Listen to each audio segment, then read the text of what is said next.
Hi and welcome to the Indulge podcast with me, Roma Laishram. And like every week, I'm in conversation with incredibly interesting people. Today, I am at one of my favorite brands in Bangalore, N RAO, and I'm in conversation with Naveen and Ketan Pishe.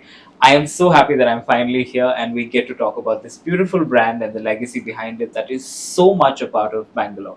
So let's start from the very beginning. Either of you all can answer the question if you'd like to. Both of you can chip in whenever you want to. The first question, of course, is when did P.N. Rao start, and how did the idea of having a truly desi suiting brand like this come about?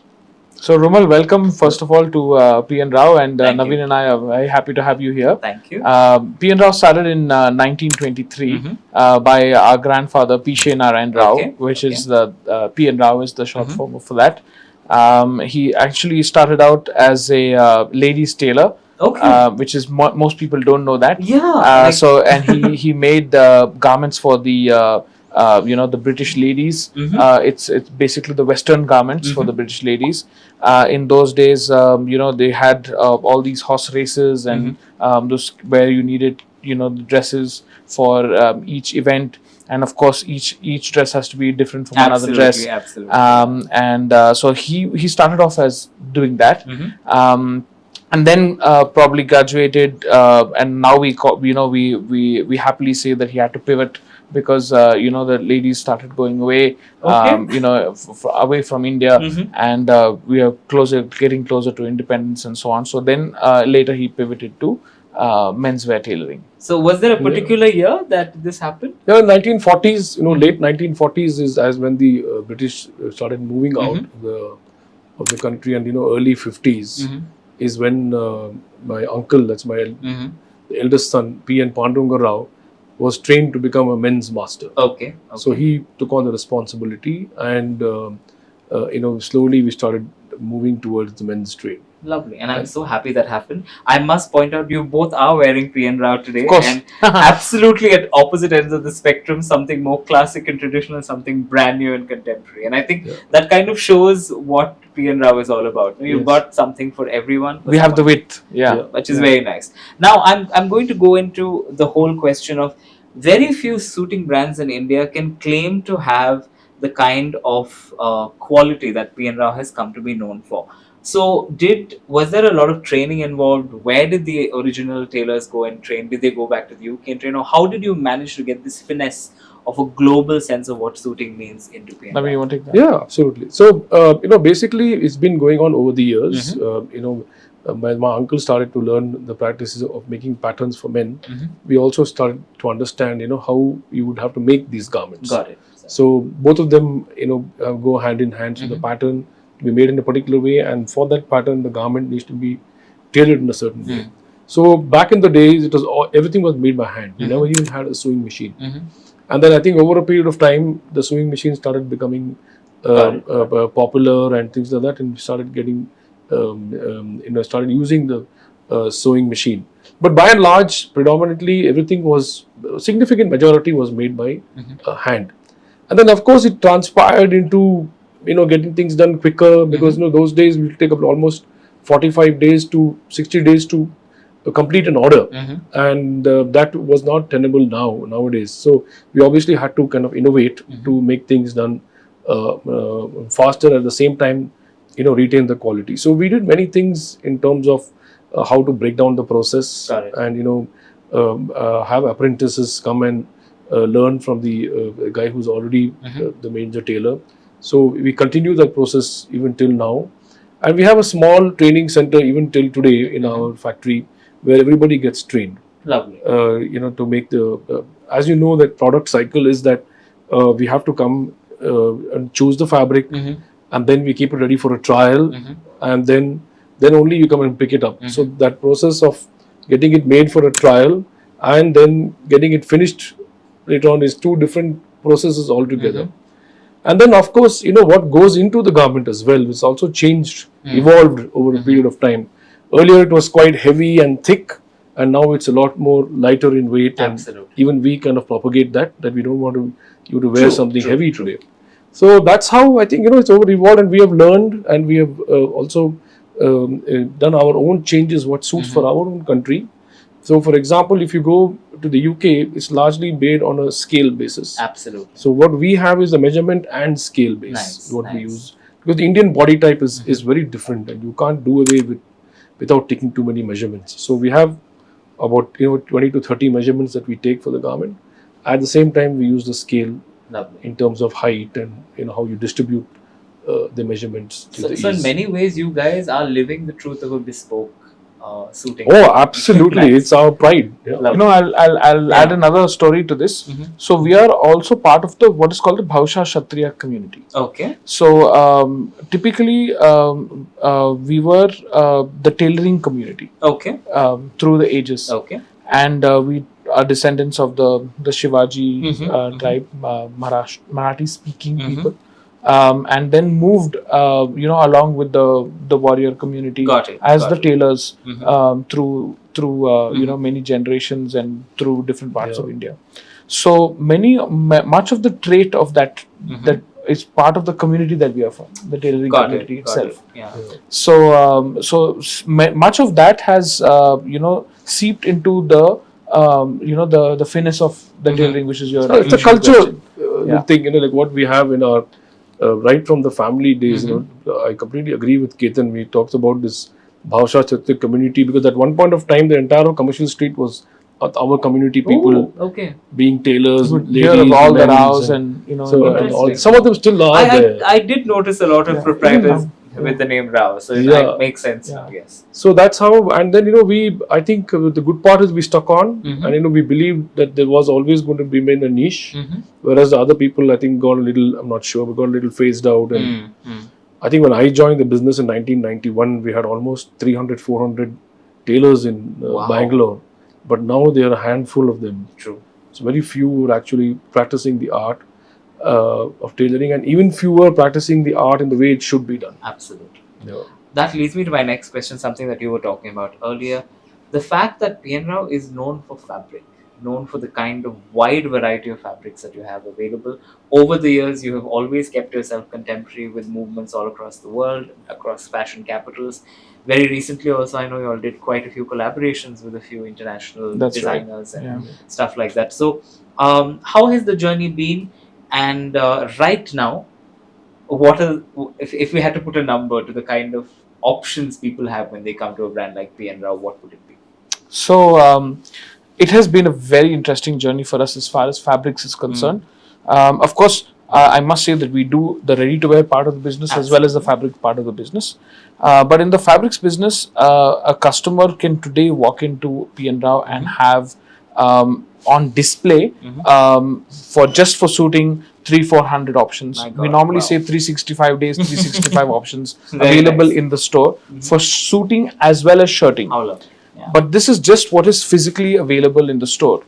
But our offering goes far beyond that because we have now over the years have various tie-ups with brands like you were talking about. So all the most important brands worldwide we work with. Nice. We have their collections available with us in store, and we also stock many of their collections. So in terms of the availability of the width of the fabric, I think sky is the limit.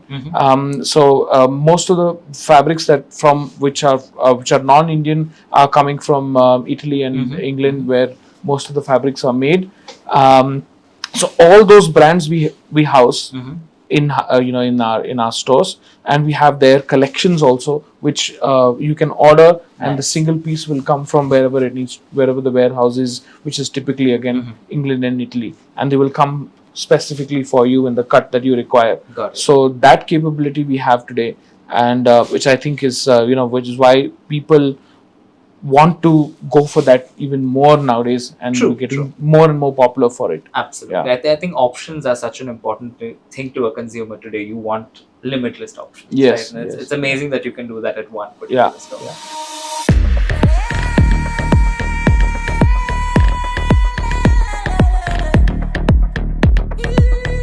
I'm Romal Laishram on the Indulge podcast, and I'm in conversation with Ketan and Naveen Pishe from N RAO. Now we're going to get into what you are relevant today for. you're one of the few people in this country who has everything from Western wear to balgalas to kurtas to sherwanis to everything. You kind of brought in the whole, a groom can just come here and walk out with everything that they need for their special occasion or any celebratory occasion. So when did you decide to start incorporating Indian designs into your, your category, the options that See, were available? so I think it was a pretty much a natural progression. You see, Indian wear has always been around. Okay. Like the classic Bangala, we've always been whether tailoring or ready to wear for a long time. Even the achkan, which is the the classic well tailored Absolutely. one good fabric with not much of a lot of jing bang going on the garment, to put it mildly. I have to point it out that N RAO is known for being subtle. Yeah. Something that is, I think, very Classical truly elegance. Bangalorean. So, Yeah, very classic elegance. So that we've been tailoring all the while, and but now we do that is in a ready to wear space as well as our tailoring space. Of course, over the past, let's say, a decade or thereabouts, the ethnic business has gained prominence, Absolutely. and we all know that. Of course, there is it's a very big playing field there in terms of ethnicities of various parts of the country. We have chosen to, of course, take a route of this classical elegance. So in South India, for example, for a wedding, people wear a dhoti. Dhoti, yes. I've and seen that in a You recent don't wear collection, you yes. don't necessarily have to. We don't wear a sherwani like how many of Absolutely. the North Indians do. So our collections is based on the kind of the communities that we cater to, whether Lovely. it's Bangalore, Chennai, Hyderabad, where we are present. And we understand the requirements of these places and offer those solutions in the Nice. ethnic space, whether it's ready to wear or fabric and tailoring. So you absolutely hit it on the nail. So a customer can come in and wear a bandi and a kurta set, and be very fitted for a certain type of occasion, or he could decide to be fully in the silk clothing which is required for a typical Madhave ceremony. Correct. So we have that on offer. If there is a very elegant function where you need a little bit more playful bangala, we have that too. So or a tuxedo, for example. So the width is very nice, and even classic things like broad lapel double breast suits, striped suits. We do all of them. Nice. A fashionista, I'm not going to take the name because he asked me not to, but said that you are one of the first brands in India to have incorporated suiting material into Indian designs, Indian silhouettes, and that's something that very few people talk about. Absolutely. So was that a very conscious idea? And also, I know you have an Indo-Western line that has Yes. come out. So tell us a little bit about both of these things. Okay, so I'll go with the suiting thing first. So kudos to our team which does the work on the back end, in terms of the tailoring bit, because imagine a classic pinstripe suit, a three-piece suit. Everybody can imagine it. Absolutely. Now imagine the same thing converted into an Indo-Western, Yeah. which is longer on one side, shorter on the other side. So it's called asymmetrical design sense, and it has some pleats and flares on one side.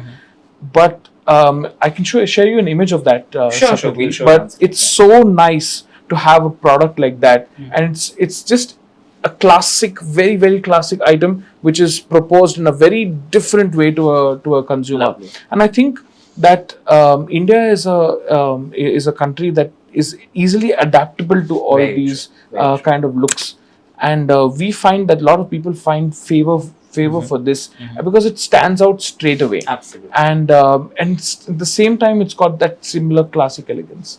So we definitely are doing that. Some of the achkans also that we do are in jacquard fabrics, which is wool based fabrics, which is very rarely seen in the market, and we are wanting to do more and more of that. The other bit of what we are doing and are wanting to do more of, given the scenario that we are in of the ethnic wear in the market, is in the Indo-Western space. So of course, there's a space where there's a lot of ready to wear. I want to come in, like how he said, I want to come in, get a couple of outfits and then move out very quickly. And then there's also the space of all the traditional crafts. So which is something that we are working on, and want to get into that as well, because we see a very nice interesting space for that in the markets that we are in. And it's rich, it's got a lot of heritage, and because of that people are willing to invest in it. Yeah. You're also one of the few brands that people still consider a home brand. Like a lot of brands in Bangalore, for example, your home jeweler, your home grocer. So you're considered that kind of, like, my family will only go to P&N RAO. I'm so glad you said that, because we have so many multi-generation customers that come to us, and people who have probably born and brought up in Bangalore but no longer live in Bangalore, and they come back to Bangalore, and it's one of the things that they must do.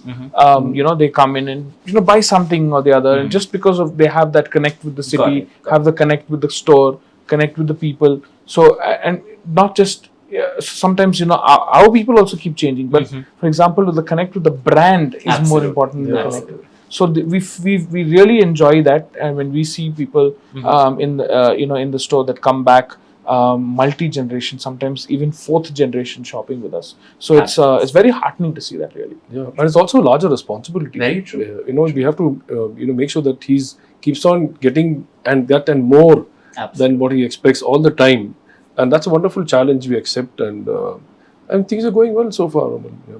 You've been doing it well for the last few decades, and we're very proud of the brand. We're very proudly, we always call P&N RAO a Bangalore brand, and I hope it continues to be so.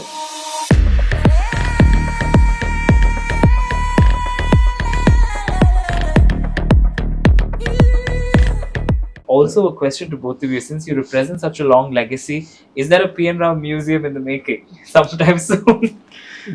It's very nice that you asked the question. I always keep mentioning at home that I have many of these garments that we keep, and that I like to keep, and I said, oh, this is my museum garment. And I don't have a space right now to display everything, but I have quite a few products that I've kept aside. When we did our 100 years, I actually reached out to some of our friends and family mainly, and then a few of our customers. Like he said, somebody brought in a garment to showcase, and we pulled out some really old garments, and we put them together and we shot them, and just for memory's sake, and we've also brought out a book in which some of those garments are actually showcased. A few of the garments, but are showcased in the Centennial book that we pulled out. So we hope to do that. On that wonderfully positive note, and hoping that this happens soon, this is Romal Laishram signing out from the Indulge Podcast. Thank you so much. Thank you, Romal.